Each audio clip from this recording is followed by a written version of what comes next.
Shalom, puji nama Tuhan. Saya percaya bahwa kita semua diberkati oleh Tuhan pagi hari ini.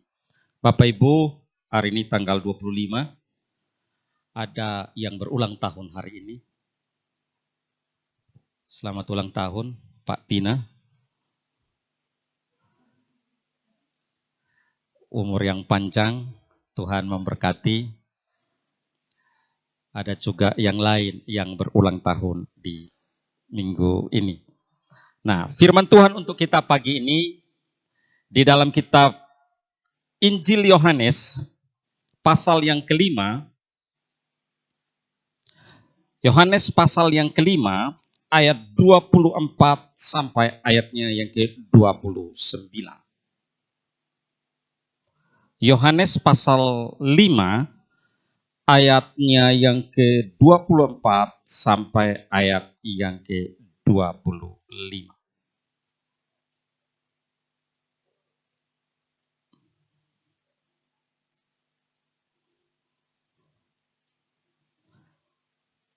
Saya akan membacakan untuk kita sekalian. Silakan Bapak Ibu menyimak bersama-sama. Saya akan membacakan untuk kita sekalian. Ayat 24. Aku berkata kepadamu, sesungguhnya barang siapa mendengar perkataanku dan percaya kepada Dia yang mengutus aku, ia mempunyai hidup yang kekal dan tidak turut dihukum, sebab ia sudah pindah dari dalam maut ke dalam hidup. Aku berkata kepadamu, sesungguhnya saatnya akan tiba dan sudah tiba bahwa orang-orang mati akan mendengar suara Anak Allah, dan mereka yang mendengarnya akan hidup. Sebab sama seperti Bapa mempunyai hidup di dalam dirinya sendiri, demikian juga diberikannya Anak mempunyai hidup di dalam dirinya sendiri. Dan ia telah memberikan kuasa kepadanya untuk menghakimi, karena ia adalah Anak manusia. Janganlah kamu heran akan hal itu, sebab saatnya akan tiba bahwa semua orang yang di dalam kuburan akan mendengar suaranya. Dan mereka yang telah berbuat baik akan keluar dan bangkit untuk hidup yang kekal. Tetapi mereka yang telah berbuat jahat akan bangkit untuk dihukum. Demikian jauh firman Tuhan untuk kita pagi ini. Saudara-saudara yang dikasihi Tuhan, tema kita pagi ini adalah kuasa Kristus bagi hidup manusia. Kuasa Kristus bagi hidup manusia. Saudara-saudara, apa itu kuasa Kristus? Kuasa Kristus itu menunjuk kepada kemampuan atau otoritas yang dimiliki oleh Yesus sebagai Tuhan dan Juru Selamat. Dan kuasa itu mencakup beberapa aspek. Yang pertama adalah kuasa atas hidup dan mati. Jadi kalau bicara tentang kuasa Kristus, itu berbicara tentang otoritas yang ada dalam pribadi Kristus. Yang di dalamnya ia bisa pakai, ia bisa gunakan untuk apa? Untuk kuasa atas hidup dan mati manusia. Kuasa Kristus itu berarti ia berkuasa atas hidup dan mati seseorang. Kristus memiliki kuasa untuk memberikan hidup yang kekal. Atau Kristus memiliki kuasa untuk menghukum akan orang lain. Itu yang pertama. Kuasa Kristus juga berbicara bahwa kuasa itu digunakan untuk mengampuni akan dosa. Jadi kalau bicara tentang kuasa Kristus berarti kuasa itu dipakai untuk hidup dan mati seseorang. Kuasa itu juga bisa dipakai untuk mengampuni akan dosa. Tetapi juga kuasa itu juga bisa dipakai untuk melakukan akan mujizat. Dan kuasa itu juga dipakai untuk menghakimi akan seseorang. Bahkan kita ketemu di dalam Alkitab ada kuasa yang ada dalam Kristus. Dipakai untuk memerintah, dipakai untuk menghakimi, dipakai untuk melakukan mujizat, dipakai antara orang yang hidup dan yang mati. Nanti kita akan lihat apa kuasa yang Kristus pakai atau Kristus miliki di dalam dirinya. Apa yang ia kerjakan. Nah, saudara-saudara yang dikasihi Tuhan, kalau kita lihat bacaan kita ayat 24 sampai 29, maka ayat 24 bicara tentang dua hal. Bahwa penting untuk kita ini percaya kepada Yesus. Ayat 24 berkata, penting untuk percaya kepada Kristus. Ayat 24 berkata, aku berkata kepadamu, sesungguhnya barang siapa mendengar perkataanku dan percaya kepada Dia yang mengutus aku, ia mempunyai hidup yang kekal. Ayat 24 berbicara tentang percaya kepada Yesus. Yakinkan diri saudara bahwa saudara sungguh percaya kepada Yesus. Ini Bapak Ibu harus yakinkan akan diri. Tidak ada agama manapun di dunia yang menjamin akan keselamatan umatnya selain iman Kristen. Karena itu, jangan engkau tinggalkan imanmu. Karena keselamatan yang sesungguhnya hanya di dalam Kristus. Maka engkau harus percaya sungguh-sungguh kepada Kristus. Ayat 24 juga di sana masih berbicara tentang pindah dari maut ke hidup. Ayat 24 itu masih bicara tentang kalau percaya kepada Yesus, maka ia akan pindah dari maut kepada hidup. Berarti orang yang sebenarnya layak untuk dihukum, layak untuk dibinasakan. Tapi ketika percaya kepada Kristus, maka ia dipulihkan, ia diambil kembali, ia dipindahkan kembali. Mungkin aturannya ia dihukum, aturannya ia ada di neraka, tapi percaya kepada Kristus, maka ia dipindahkan daripada neraka ke surga. Ketika percaya kepada Kristus. Ayat yang ke-25. Nah, ini yang menarik. Suara Yesus. Aku berkata kepadamu, sesungguhnya saatnya akan tiba. Dan sudah tiba. Bahwa orang-orang mati akan mendengar suara Anak Allah. Dan mereka yang mendengarnya akan. Ini orang mati mendengar suara Yesus. Orang yang hidup sedang mendengar suara Yesus atau tidak?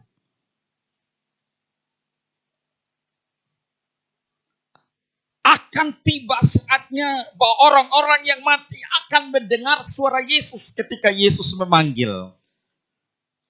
Yang mati mendengar suara Yesus. Sekarang kita panggil orang mati, dia nggak tahu, dia nggak dengar apa-apa. Tapi Yesus panggil, mereka dengar. Ingat kisah tentang Lazarus? Dia sudah mati 4 hari. Tapi Yesus berkata kepada Lazarus, hei Lazarus, keluar. Ya keluar.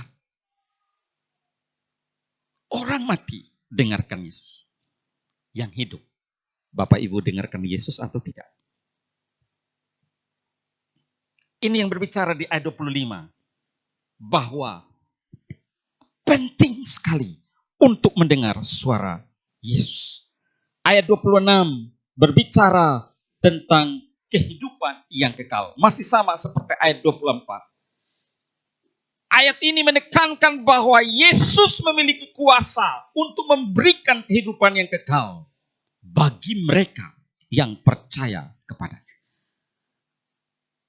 Jadi keselamatan itu adalah hal yang sangat penting bagi hidup kita, Bapak Ibu. Hari ini orang kalau mau sehat, olahraga cukup, makan teratur, dilakukan untuk apa? Untuk sehat secara apa? Jasmani, fisik. Kalau sehat berarti pasti umur panjang. Selamat. Jiwa Bapak Ibu dan saya selamat atau tidak? Apa yang harus kita lakukan supaya selamat? Maka yang dilakukan adalah percaya kepada Yesus. Yesus memiliki kuasa untuk memberikan hidup yang kekal. Ayat 28, 29. itu berbicara tentang penghakiman. Bahwa Kristus memiliki kuasa untuk menghakimi akan setiap kita. Maka poin-poin ini menjadi bagian yang sangat penting. Saudara-saudara yang dikasihi Tuhan, tema kita pagi ini adalah kuasa Kristus bagi hidup orang percaya. Orang biasanya cenderung untuk mempertahankan suatu kuasa ketika ia berkuasa. Presiden Indonesia adalah orang nomor 1 yang berkuasa di Indonesia. Tinggi kekuasaannya. Namun, meskipun presiden orang nomor 1, ada yang lebih tinggi kuasanya, yaitu rakyat itu sendiri. Paham maksud saya? Jadi di atas orang yang berkuasa, pasti ada yang lebih berkuasa. Jadi kalau Yesus berkuasa, berarti di atas Yesus siapa lagi? Ya nggak ada. Kalau kita berkuasa, kita punya kuasa untuk mengatur apa saja bisa. Tetapi kita harus ingat bahwa di atas kita ada orang yang lebih berkuasa. Ada 3 hal yang akan kita renungkan bersama-sama pagi ini. Apa kuasa Kristus yang ia kerjakan bagi hidup manusia di dalam bacaan yang kita baca. Yang pertama ayat 24. Kristus memiliki kuasa untuk meloloskan manusia dari maut. Itu yang pertama. Kristus memiliki kuasa untuk meloloskan manusia dari maut. Bapak Ibu kalau baca ayat 24, aku berkata kepadamu, sesungguhnya barang siapa mendengar perkataanku, dengar baik, dengar perkataanku, dan percaya kepada Dia yang mengutus aku, ia mempunyai hidup yang kekal dan tidak turut dihukum, sebab ia sudah pindah dari dalam maut ke dalam hidup. Kata yang penting di sana adalah ia sudah pindah dari dalam maut ke dalam hidup. Berarti Yesus berkuasa untuk memindahkan kita, meloloskan kita daripada hukuman maut. Pertanyaannya itu, apa itu meloloskan?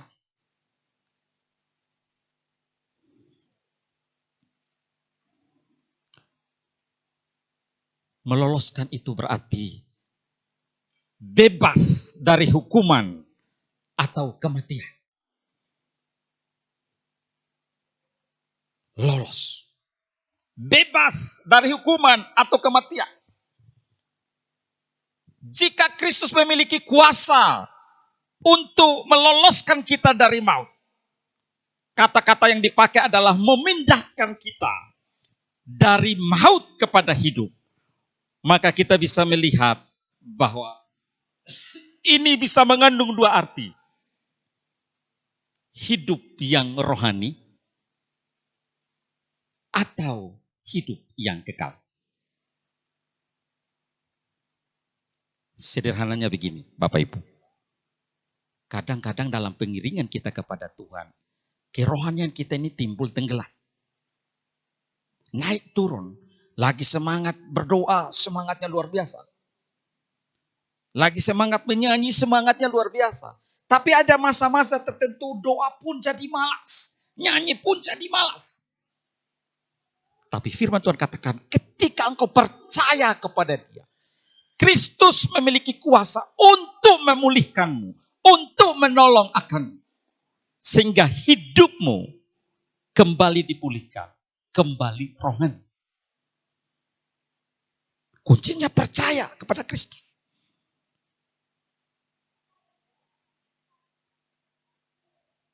Ini kehidupan rohani. Berarti kehidupan rohani itu di dunia, Bapak Ibu. Di surga itu gak perlu kehidupan rohani. Sudah bertemu langsung. Muka dengan pencipta kita. Kerohanian kita butuh di dunia. Maka penting untuk kita percaya kepada Kristus. Karena ia memiliki kuasa untuk meloloskan hidup kita dari maut. Kenapa setiap kali ada musibah? Kenapa setiap kali mau terjadi musibah? Orang selalu bilang kata, dalam nama Yesus. Dalam nama Yesus. Dalam nama Yesus. Kenapa Bapak Ibu sebut nama itu? Karena Bapak Ibu yakin bahwa nama itu punya kuasa untuk menolong. Punya kuasa untuk memindahkan Bapak Ibu yang seharusnya mengalami maut menjadi hidup. Kuasa Kristus memiliki fungsi yang dahsyat, memindahkan kita dari maut kepada hidup. Kita harus meyakinkan diri kita bahwa kita sudah lolos dari ancaman maut, yaitu neraka itu sendiri. Syaratnya adalah percaya kepada Kristus. Selama Bapak Ibu dan saya tidak percaya kepada Kristus, maka kita akan selalu diintimidasi oleh iblis. Bahwa hidup kita tidak berguna, tidak berarti, dosa kita banyak, tidak bisa buat A, B, C, dan seterusnya. Dan kalau tidak bisa buat A, B, dan seterusnya, kita mengkhawatirkan akan masa depan daripada hidup kita sendiri. Di dalam diri kita diberi kuasa. Engkau dan saya gunakan kuasa itu atau tidak. Itu masalah. Seringkali kita kalah terhadap setiap persoalan-persoalan. Kita merasa lemah. Padahal ada kuasa yang diberi kepada setiap kita. Ini yang pertama. Kuasa Kristus untuk hidup manusia. Yang pertama. Kristus berkuasa untuk meloloskan kita dari maut. Kalau mau selamat, jangan pikir panjang. Jangan pikir ulang-ulang. Bagaimana? Cepat ambil keputusan. Percaya kepada Kristus. Sekarang. Sampai selama-lamanya.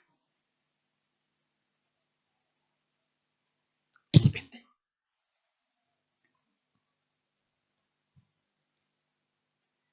Menyiapkan bagian firman Tuhan hari ini. Oleh karena perbincangan saya dengan seseorang. Dia mulai ragu dengan Tuhan. Dia katakan Tuhan itu gak adil atas hidupnya. Oleh karena itu, ia gak yakin bahwa Tuhan akan menyelamatkan akan hidupnya. Karena ia sudah kehilangan pekerjaan, ia sudah kehilangan istrinya, ia sudah rumah tangganya sudah hancur, ia merasa bahwa Tuhan gak mungkin memulihkan akan dia. Dan karena itu ia jatuh di dalam kehidupan yang sungguh menjijikkan di mata Tuhan. Saya katakan kepada pribadi itu, saya bilang Kristus berkuasa atas hidupmu. Memindahkanmu dari maut kepada hidup. Mana bisa? Mana mungkin? Ayat 24. Kalau engkau mendengar perkataannya. Kalau engkau mendengar suaranya. Kalau engkau percaya kepada dia, ia pasti melakukan. Persoalannya adalah seringkali kita ini tak berdaya karena tidak mau mendengar suara Tuhan. Kita tak berdaya, tidak punya apa-apa. Tapi orang Padang Bulang bilang songong di hadapan Tuhan.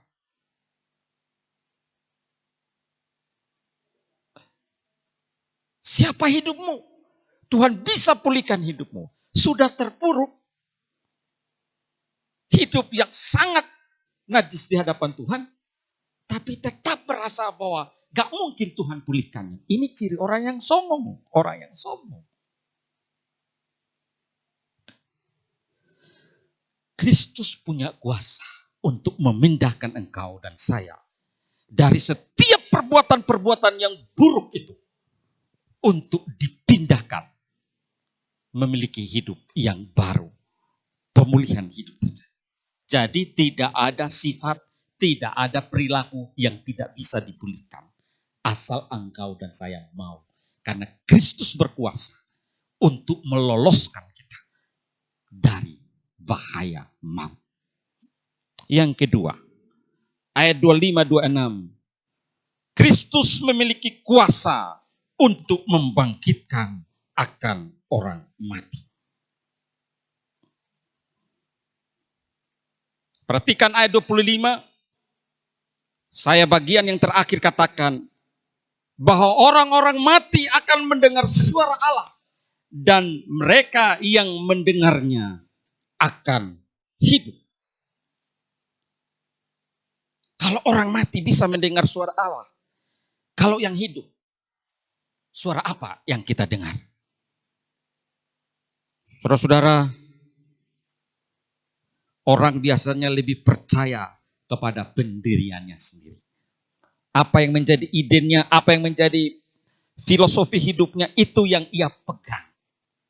Tetapi di atas itu, di awal saya katakan bahwa ada pribadi yang lebih berkuasa. Maka dengarkanlah suara Tuhan. Jangan abai dengan suara Tuhan. Jangan sampai kita abai. Kristus berkuasa untuk membangkitkan orang mati. Ini ada kisah suatu saat ada seorang yang anaknya mati, kemudian ia berdoa, Tuhan bangkitkan dia, Tuhan bangkitkan dia, Tuhan bangkitkan dia. Dia nunggu 3 hari, 4 hari, 5 hari, kemudian polisi datang. Kenapa kau tidak makamkan akan anakmu? Iya, aku percaya firman Tuhan, bahwa kalau aku percaya Tuhan akan bangkitkan dia. Ini terjadi di Jawa Tengah. Dia lupa bahwa itu dikhususkan untuk siapa? Untuk anak Allah. Ia akan bangkit pada hari yang ketiga setelah mati.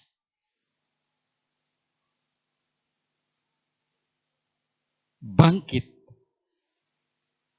dari kematian. Yang dimaksud dengan kematian ini ada 2 Bapak Ibu. Yaitu secara rohani dan secara fisik. Secara rohani banyak di antara kita yang seringkali mati rohani. Fisiknya hidup, rohaninya mati. Contohnya apa? Gak bisa mengampuni. Gak bisa mengasihi. Masih simpan akar pahit, dendam, dan yang lain. Ini mati rohani. Ketemu, senyum, sapa, tapi dalam hati. Ini orang mati rohani. Kristus berkuasa untuk membangkitkan kita menjadi hidup kembali. Membangkitkan kita dari kematian. Jadi tidak hanya mati fisik, tetapi mati rohani juga. Kalau mati fisik, sudah jelas. Kedatangan dia kali yang kedua, maka semua orang akan bangkit. Mendengar suaranya akan bangkit. Menyongsong dia di awan-awan. Itu firman Tuhan berkata demikian. Itu nanti, jangan sekarang. Kalau Bapak Ibu mau sekarang gak apa-apa. Tetapi Kristus mau supaya Bapak Ibu dibangkitkan dari kematian rohani. Yang malas baca firman Tuhan, sekarang rajin baca firman Tuhan. Itu maksudnya.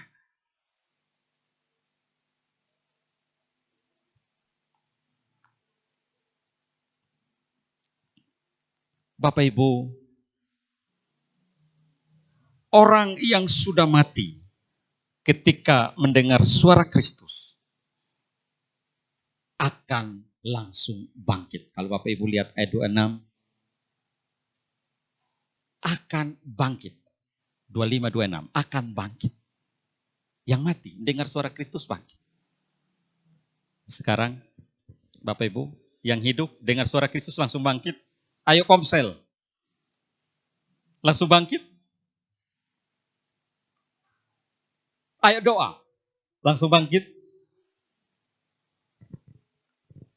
Ayo ibadah. Langsung bangkit.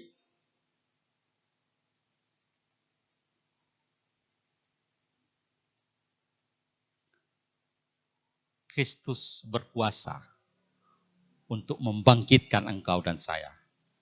Kalau engkau dan saya tidak menggunakan telinga dengan baik untuk mendengar suaranya, maka lebih berarti orang mati di kuburan itu daripada yang hidup. Lebih bernilai mereka yang mati, berarti mendengar suaranya langsung bangkit. Sekarang belum, karena belum datang kali yang kedua. Sekarang ia membangkitkan kita melalui apa? Melalui firman-Nya. Ini firman-Nya. Kenapa engkau tidak bangkit?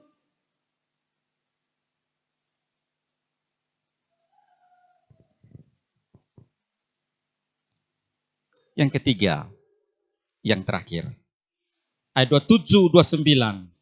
Kristus memiliki kuasa untuk menghakimi orang berdosa. Saudara-saudara yang dikasihi Tuhan, menghakimi itu berarti menilai dan memutuskan tentang kehidupan seseorang berdasarkan perbuatan iman mereka. Itu yang akan dilakukan oleh Kristus. Menghakimi orang-orang yang tidak percaya dan yang percaya pada akhir zaman.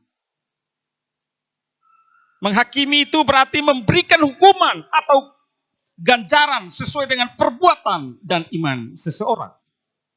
Maka kalau Kristus berkuasa untuk menghakimi, maka pertama-tama penghakiman itu akan berdasarkan akan iman. Di dalam ayat 24 sana dikatakan bahwa penghakiman Kristus itu berdasarkan akan iman. Kalau engkau percaya kepada Dia dengan imanmu, bahkan Roma 10 ayat 10, 9-10 katakan, jika engkau percaya kepada Kristus, mengaku dengan mulutmu, percaya dalam hatimu bahwa Yesus adalah Tuhan, maka engkau akan diselamatkan. Penghakiman Kristus itu didasarkan, pertama itu berdasarkan iman. Iman kita sekarang kepada siapa? Iman kepada Kristus atau iman kepada yang lain? Kita dihakimi untuk menerima upah.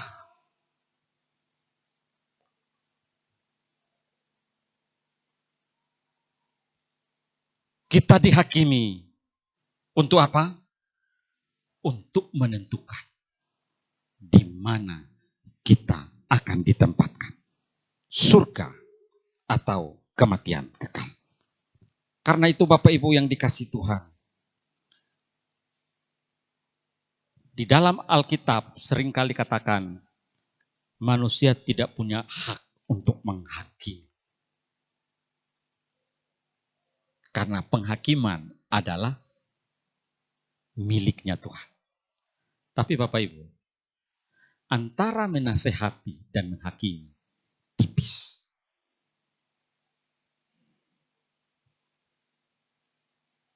Ketika kita menasehati anak kita, kadang-kadang tanpa sadar kita sedang menghakimi dia. Kau tadi buat ini. Hakim itu. Kemudian diputuskan kau bersalah.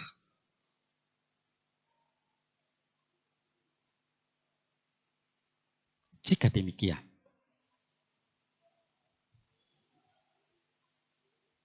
kita ini sedang menghakimi atau dihakimi. Tugas penghakiman itu adalah tugasnya Kristus. Karena ia diberi mandat untuk menghakimi orang. Baik yang percaya kepada dia maupun yang tidak. Jika demikian, ada kuasa itu pada dirinya. Berarti kalau kita di dunia tanpa sadar menghakimi, kita juga akan dihakimi. Dalam ketidakmengertian kita kemudian menghakimi, maka kita juga pasti dihakimi. Saudara-saudara yang dikasihi Tuhan, kalau kita percaya kepada Kristus, yakinlah bahwa penghakiman kita nanti di takhta pengadilan yang terakhir hanya untuk menentukan di mana tempat. Kalau engkau percaya kepada Kristus, pasti engkau masuk dalam kehidupan sorga yang kekal. Tetapi jika tidak, maka api neraka itulah yang menjadi bagian. Saudara-saudara yang dikasihi Tuhan, di akhir renungan ini, siapa yang berkuasa di dalam hidupmu hari ini? Kuasa Kristus untuk hidup manusia. Siapa yang berkuasa atas hidupmu saat ini? Apakah Kristus? Apakah dirimu sendiri?